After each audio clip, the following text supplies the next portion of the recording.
Hi, welcome to Hands On at Home with the Peoria Riverfront Museum.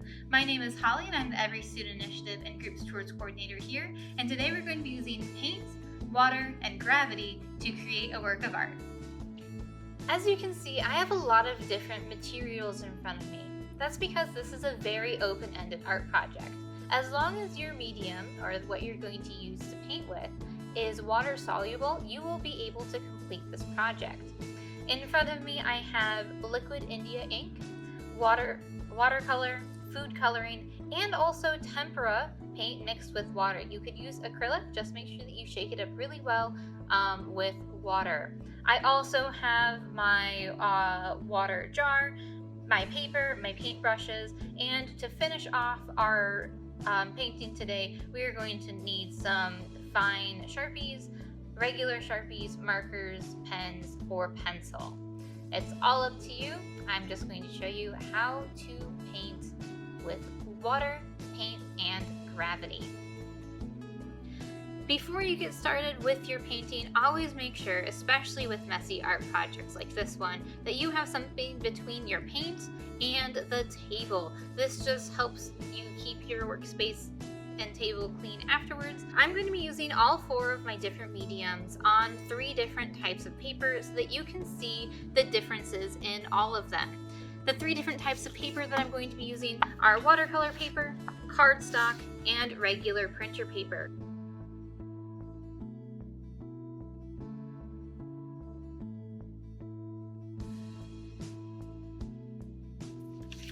And all you're going to do is drop wherever you'd like. You can leave it as drips, or you can use gravity and quickly make your paint run all over the paper. As you change direction, the water is always going to go down, following the gravity. You can always add more to different junctions if you want it to be a little bit crazier.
Okay.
Now, while those dry, we can talk about how to finish off your paintings.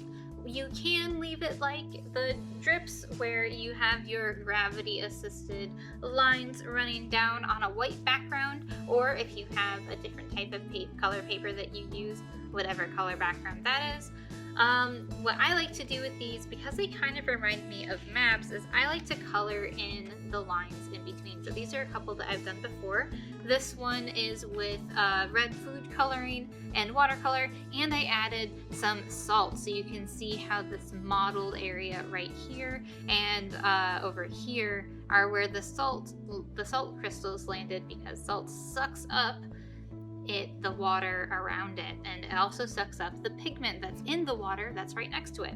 I still have some salt crystals on here because I didn't brush it off quite enough, but I think it adds like a really fun texture to it.